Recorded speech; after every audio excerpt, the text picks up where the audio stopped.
Hey friends, welcome back to my YouTube channel. My name is Mukesh. I am an entrepreneur, author and a speaker. दोस्तों, अगर आप एक entrepreneur हैं या फिर आप एक entrepreneur बनना चाहते हैं या फिर आप entrepreneur हैं भी नहीं, बनना भी नहीं चाहते, आप जॉब करते हैं और जॉब में खुश हैं, फिर भी जॉब में फास्ट ग्रोथ चाहते हैं, तो ये वीडियो बनाया गया है ख़ास आपके लिए। इस वीडियो को शुरू से लेकर एंड तक ध्यान से देखिएगा। इस वीडियो में मैं आपको बताने वाला हूँ उन 7 ट्रेड्स के बारे में, उन 7 क्वालिटीज़ के बारे में जो एंटरप्रेन्योर्स में होनी चाहिए। अगर आप सक्सेसफुल होना चाहते हैं एज एन एंटरप्रेन्योर या फिर एज ए प्रोफेशनल, तो वो 7 क्वालिटीज़ आपके अंदर होनी चाहिए। अगर हैं तो आप किसी को भी आउट परफॉर्म कर जाएंगे और क्विकली सक्सेसफुल हो जाएंगे। दोस्तों, कुछ टाइम पहले मैंने एक बी स्कूल में एक कोर्स पढ़ाया और इस कोर्स का नाम था एंटरप्रेन्योरशिप डेवलपमेंट। इस कोर्स में टोटल 4 यूनिट्स थी। यूनिट नंबर 1 एंटरप्रेन्योरशिप के बेसिक्स और फंडामेंटल्स के बारे में थी कि एंटरप्रेन्योर में क्या क्या ट्रेड्स, किस तरह की नॉलेज और कैसी कैसी स्किल्स होनी चाहिए ताकि वो सक्सेसफुल हो जाए। दूसरी जो यूनिट थी वो थी अपना वेंचर बिगिन करने के बारे में। जैसे आपका वेंचर एक सोल प्रोप्राइटरशिप हो सकता है, ये एक नॉर्मल पार्टनरशिप हो सकता है, एक लिमिटेड लायबिलिटी पार्टनरशिप हो सकता है या प्राइवेट लिमिटेड कंपनी हो सकता है। तो किस तरह का वेंचर आपको सूट करेगा और किस तरह के वेंचर के क्या क्या कॉम्प्लायंसेस होते हैं और कब किसको क्या स्टार्ट करना चाहिए। तीसरी जो यूनिट थी दोस्तों वो थी प्लान्स के बारे में। बिज़नेस प्लान की जब हम बात करते हैं तो उसके अंदर मार्केटिंग प्लान होता है, उसके अंदर आपका ऑपरेशंस प्लान होता है, स्ट्रेटेजिक प्लान होता है, फाइनेंसिंग प्लान होता है, कंटिजेंसी प्लान होता है। 5 तरह के प्लान उसके अंदर होते हैं। एंड लास्ट जो यूनिट इस कोर्स की रही वो थी फाइनेंसिंग और लीगल इश्यूज़ के बारे में।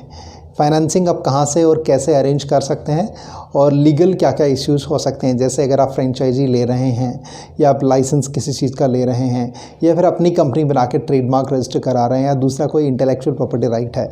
ये सब चीज़ें दोस्तों उस कोर्स में हम लोगों ने कवर की।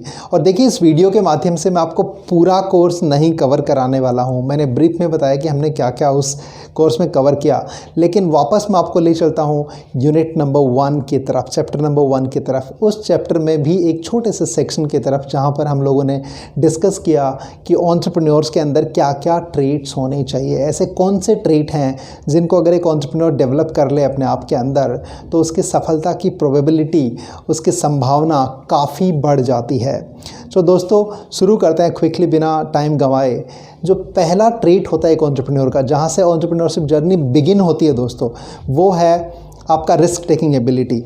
अगर किसी के अंदर रिस्क टेकिंग एबिलिटी नहीं है तो at the very first place वो बंदा एंटरप्रेन्योर बन ही नहीं सकता।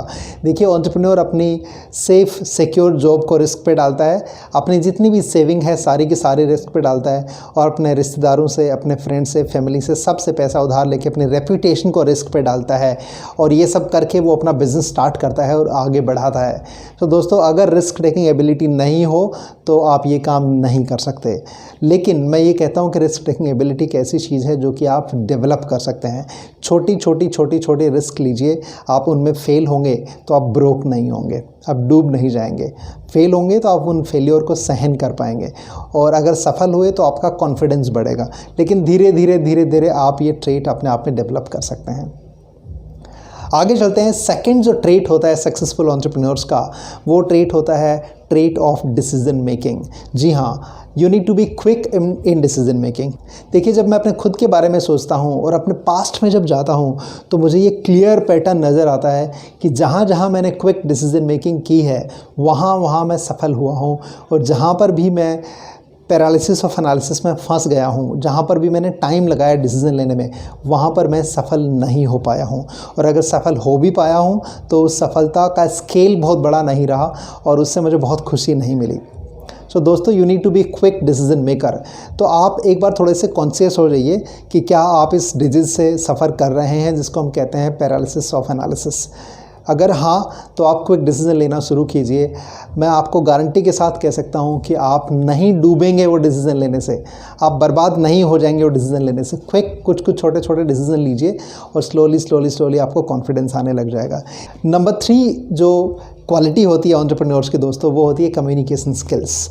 हाँ, excellent communication skills are must for any entrepreneur. देखिए, अगर आप एंटरप्रेन्योर नहीं हैं तो भी आपके लिए कम्युनिकेशन स्किल्स इंप्रूव करने से कोई एस्केप नहीं है, आप बच नहीं सकते। अगर आपको सफल होना है किसी भी फील्ड में, in any sphere of life, be it personal life, be it professional life, चाहे आप जॉब में हैं चाहे बिजनेस में हैं, किसी भी फील्ड में अगर आपको सफल होना है तो कम्युनिकेशन स्किल्स पे काम करना ही पड़ेगा। बिकॉज कम्युनिकेशन का यूटिलाइजेशन का यूसेज सब कहीं है। अगर आप सेल्स में हैं तो भी कम्युनिकेशन यूज़ कर रहे हैं, मार्केटिंग में तो भी कम्युनिकेशन यूज़ कर रहे हैं, अगर आप फैमिली में हैं, अगर आप हाउसवाइफ हैं तो भी बच्चों के साथ कम्युनिकेट कर रहे हैं, अपने हस्बैंड के साथ कम्युनिकेट कर रहे हैं, अपनी फैमिली मेम्बर्स के साथ कम्युनिकेट कर रहे हैं। आप कुछ भी काम करें, कम्युनिकेशन आपको इम्प्रूव करनी ही पड़ेगी। लेकिन कम्युनिकेशन स्किल्स की इम्पोर्टेंस बिजनेस में एंटरप्रेन्योर के लिए बहुत ज़्यादा हाई हो जाती है। आप देखिए, स्टीव जॉब्स की कम्युनिकेशन की बात कीजिए, 1 to many जब वो कम्युनिकेशन करते थे, कोई भी प्रोडक्ट लॉन्च होता था और वो जब अपना एक छोटा सा आधे घंटे का स्पीच देते थे उस प्रोडक्ट के बारे में, कैसे पूरी दुनिया भर में एप्पल के आउटलेट्स के सामने लाइन लग जाती थी लंबी। ऑफ कोर्स प्रोडक्ट तो अच्छा होता ही है, प्रोडक्ट तो बेस में है ही, कोर है ही। ऐसा नहीं है कि प्रोडक्ट बहुत बढ़िया नहीं होना चाहिए, प्रोडक्ट आपका अच्छा होना चाहिए। लेकिन प्रोडक्ट अच्छा है तो भी अगर आपका कम्युनिकेशन मार्केट में अच्छा नहीं है तो उसके बिकने की कोई गारंटी नहीं है। तो दोस्तों, कम्युनिकेशन स्किल्स एक तीसरी ऐसी क्वालिटी है जो एज एन एंटरप्रेन्योर आपको डिफरेंशिएट कर देगी और आपको आगे ले जाएगी। फ्रेंड्स, अगली जो क्वालिटी है एक एंटरप्रेन्योर की, जिसको हम क्वालिटी नंबर 4 कह रहे हैं अपने वीडियो के लिए, that is innovation. Entrepreneur innovative सोचता है और करता है। और जब मैं इनोवेशन कहता हूँ, इसका मतलब ये नहीं है कि आप स्काई रॉकेटिंग, अर्थ शैटरिंग, ग्राउंड ब्रेकिंग, कुछ ऐसा बहुत अलग कुछ बना के रख देंगे जो दुनिया आपके पीछे पीछे दौड़ती चली आएगी। अगर ऐसा कुछ कर पाएँ तो बहुत अच्छी बात है, लेकिन नहीं भी कर पाए तो भी आप इनोवेट कर सकते हैं। फ्रेंड्स, देखिए, इनोवेशन का सिंपल सा मतलब है कि आप अपने प्रोडक्ट में, अपनी सर्विस में और प्रोसेस में कंसिस्टेंट इम्प्रूवमेंट लाने के बारे में सोच रहे हैं और ला रहे हैं। अब ये इम्प्रूवमेंट कितना भी छोटा हो सकता है या बड़ा हो सकता है। देखिए, अगर बड़ा इम्प्रूवमेंट नहीं भी ला पाएँ आप एक साथ, तो भी छोटे छोटे बहुत सारे इम्प्रूवमेंट ले आएंगे, तो सारे इम्प्रूवमेंट्स को जोड़ देंगे तो बड़ा इम्प्रूवमेंट बन जाएगा। सो आप कंसिस्टेंटली सोचते रहिए कि कैसे अपना प्रोडक्ट इंप्रूव कर सकते हैं, कैसे अपनी सर्विस इंप्रूव कर सकते हैं, कैसे अपना प्रोसेस इंप्रूव कर सकते हैं। और देखिए, इन सारी चीज़ों के इम्प्रूवमेंट का इम्पैक्ट जो है वो पड़ता है आपके कस्टमर के वैल्यू परसेप्शन के ऊपर, और वो पड़ता है आपके बैलेंस शीट के बॉटम लाइन के ऊपर, विच मीन्स आपकी प्रॉफिटेबिलिटी के ऊपर। सो आप इनोवेशन में बिलीव कीजिए और इनोवेट करते रहिए। दोस्तों, अगली जो क्वालिटी होती है, क्वालिटी नंबर 5 किसी एंटरप्रेन्योर में जो होनी चाहिए, वो है एनालिटिकल माइंड। जी हाँ, एंटरप्रेन्योर को डेटा क्रंचिंग आनी चाहिए, क्योंकि डेटा बहुत कुछ बोलता है। इनफैक्ट मुकेश अंबानी ने कहा है कि data is not only the new oil but also the new soil. Data सब कुछ है, लेकिन डेटा सब कुछ तभी हो पाएगा जब आप उसका एनालिसिस कर पाएंगे। सो फ्रेंड्स, आप डेटा का एनालिसिस करना सीखिए, और डेटा का जब एनालिसिस करेंगे तो डेटा आपको बहुत अच्छी इंसाइट्स देगा। उन इंसाइट्स को अपने डिसीजन मेकिंग में यूज़ कीजिए, आपके डिसीजंस और भी वाइज होने लग जाएंगे, आपकी सक्सेसफुल होने की पॉसिबिलिटी और भी हाई होने लग जाएगी। सो आपको एनालिटिकल माइंड तो बनाना ही पड़ेगा। अब एनालिटिकल माइंड करने के लिए क्या करें, आप छोटे छोटे चीज़ों का एनालिसिस करना शुरू करें। फॉर एग्जांपल, आप अपने 24 आवर्स का एनालिसिस कर सकते हैं। आपके पास जो टाइम है 24 आवर्स, वो कहाँ जाता है, क्या क्या करते हैं 24 घंटे में, कहाँ कहाँ टाइम लग रहा है। आप ऐसा करना शुरू कर देंगे तो मैं आपको गारंटी के साथ कह सकता हूँ कि आपकी प्रोडक्टिविटी जो है मल्टीपल टाइम्स हो जाएगी। डेफिनेटली आपकी प्रोडक्टिविटी इंप्रूव होगी, 100% इंप्रूव होगी, कोई रोक नहीं सकता उसको। बिकॉज आपको सारे लूप होल्स पता लग जाते हैं कि कहाँ टाइम बर्बाद हो रहा है और कहाँ पर टाइम का अच्छा यूज हो रहा है। तो आप डेफिनेटली जब इसको ट्रैक करेंगे, इसका एनालिसिस करने के बाद, तो आप जहाँ पर अच्छा यूज है, जहाँ पर आपको आउटपुट ज़्यादा मिलता है, वहाँ ज़्यादा टाइम लगाएंगे। जहाँ पर अच्छा यूज नहीं है, जहाँ पर आउटपुट आपको अच्छा नहीं मिल रहा है, वहाँ पर कम लगाएंगे। तो इससे आपको इमीडिएट बेनिफिट होना शुरू हो जाएगा। या फिर दूसरी एक्सरसाइज आप ये कर सकते हैं कि आप पैसे से बिगिन करें कि कितना आपका कैश इनफ्लो है, कितना कैश आउटफ्लो है। मैं पर्सनल लाइफ की बात कर रहा हूँ दोस्तों, आप फैमिली में भी ऐसा कर सकते हैं। बिज़नेस में आप कर ही सकते हैं, लेकिन बिज़नेस में आप नहीं भी करें तो अपनी पर्सनल लाइफ से बिगिन करें। आपके पास कितना पैसा आता है, कितना जाता है और कहाँ कहाँ जाता है, जो बचता है वो कहाँ है, क्या वो बैंक अकाउंट में है, म्यूचुअल फंड्स में है, स्टॉक्स में है, रियल एस्टेट में है, या कहाँ पर है, कहाँ से कितना रिटर्न मिल रहा है। अगर आपके लोन्स हैं, जैसे होम लोन मान लीजिए आपका है, व्हीकल लोन आपका है, तो किस लोन पे कितना इंटरेस्ट रेट आप दे रहे हो, जो भी EMI आपने जिस महीने दी उसमें कितना प्रिंसिपल है और कितना आपका इंटरेस्ट अमाउंट है। ये सारी चीज़ चीज़ों का एनालिसिस करना शुरू कीजिए। आई एम श्योर आपके लिए बहुत ही स्टार्टलिंग, बहुत ही सरप्राइजिंग, आपको चौंका देने वाले चीज़ें सामने आएंगी। अगली जो क्वालिटी होती है दोस्तों, क्वालिटी नंबर 6 जिसको हम कहेंगे इस वीडियो के लिए, वो क्वालिटी होती है टीम बिल्डिंग की क्वालिटी। जी हाँ, एंटरप्रेन्योर्स अकेले कुछ नहीं कर सकते हैं। हिंदी में कहावत होती है, अकेला चना भाड़ नहीं फोड़ सकता। एंड एंटरप्रेन्योरशिप एक सोलो गेम नहीं है। It's not a solo performance, it is a team game. आपको टीम तो बनानी ही पड़ेगी, और टीम बनानी पड़ेगी लिमिटेड रिसोर्सेज के साथ। आपके पास बहुत ज़्यादा पैसा नहीं होगा लोगों को देने के लिए।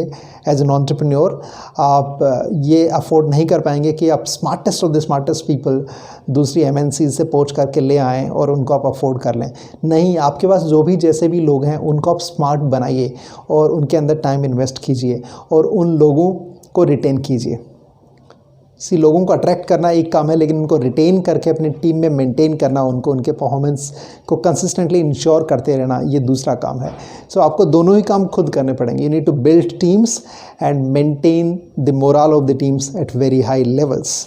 दोस्तों, लास्ट जो क्वालिटी है जिसके बारे में मैं आपसे बात करने वाला हूँ इस वीडियो में, वो भी एक कमाल की क्वालिटी है। वो सबसे पहले आपकी पर्सनल क्वालिटी है, और उस क्वालिटी को हम कहते हैं परसिस्टेंस। जी हाँ, परसिस्टेंस।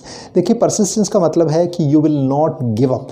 आप लगे रहेंगे, चाहे आप फेल हों चाहे आप सफल हों, आप लगे रहेंगे। हाँ, इसका मतलब ये नहीं है कि आप एक ही तरीके से एक चीज़ करते जाएंगे, चाहे फेल हो चाहे सफल हो। नहीं, आप फीडबैक भी लेंगे, आप इनपुट्स भी लेंगे, आप इम्प्रूवमेंट करेंगे कंसिस्टेंटली।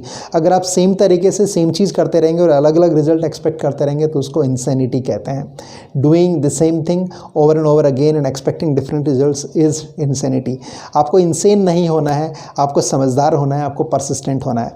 परसिस्टेंस के लिए दोस्तों मैंने आपको बताया कि आपको चीज़ें करते जाना है। हर दिन कुछ न कुछ काम करते जाना है, एक एक कदम करके आगे बढ़ते जाना है।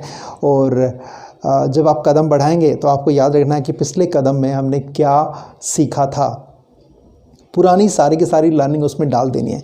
देखिए, कुछ कदम आपके गलत हो सकते हैं, कुछ आपके सही हो सकते हैं, लेकिन अल्टीमेटली ओवरऑल आप जीत जाएंगे। और जब आप जीतने की बात करते हैं तो ऐसा ज़रूरी नहीं है कि हर दिन आप जीतें। देखिए, जो खिलाड़ी, चाहे क्रिकेट की बात करें, किसी भी खेल की बात करें, चलिए क्रिकेट की ही बात कर लेते हैं। क्रिकेट में जो भी खिलाड़ी बहुत रन बनाते हैं, सचिन तेंदुलकर जैसे सबसे सफल इंडियन क्रिकेटर माने जाते हैं, तो क्या आप मानते हैं कि सचिन तेंदुलकर ने हर बॉल में एक 6 लगाया, एक बाउंड्री लगाई?